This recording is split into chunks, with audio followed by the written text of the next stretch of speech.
Welcome to Small Talk Daily for Monday, July 20th, 2009. This morning I'd like to go through debugging one of the more difficult things in SYNCOM Smalltalk. And that's what to do if you're running a headless system, typically a server, but it could be a client, and the thing blows up, and you don't really know what went wrong or how to fix it. Well, one of the things that'll happen, if it went wrong at the Smalltalk level, it will have left an image behind. If you look here, you see I've got headlessdebug.im, headlessdebug.cha.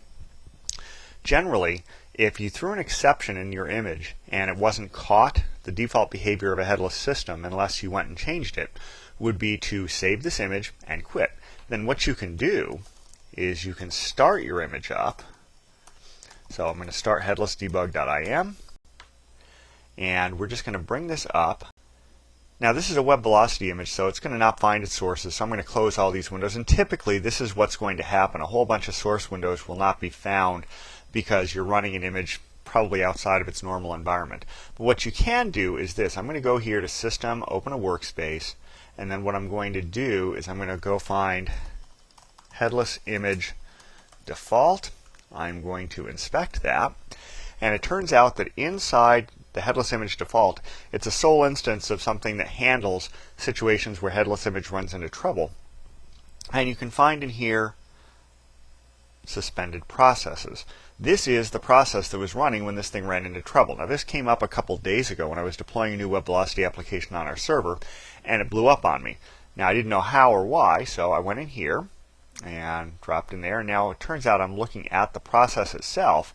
What you can do with this is kind of cool. I can just type self debug, execute it, do it on that, and now I'm looking at why it ran into trouble. So I go down, I get past all the handling there, and I get into this where it tried to spawn a debugger, and I scroll down, I find out that I have a message not understood somewhere in my code, and here I had trying to send mail. I'm not going to click on it because in this code the passwords might be obvious, so I'm going to leave that be. But here it is trying to send mail, and I did something wrong.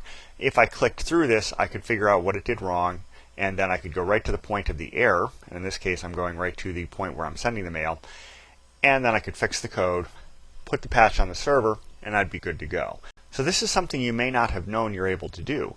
You can go ahead with a headless image, take this thing that it saves, bring it up on a client somewhere else after you've transferred it down, and take a look at the actual running system as it was at the point it died, and figure out what killed it. So that's about it for today.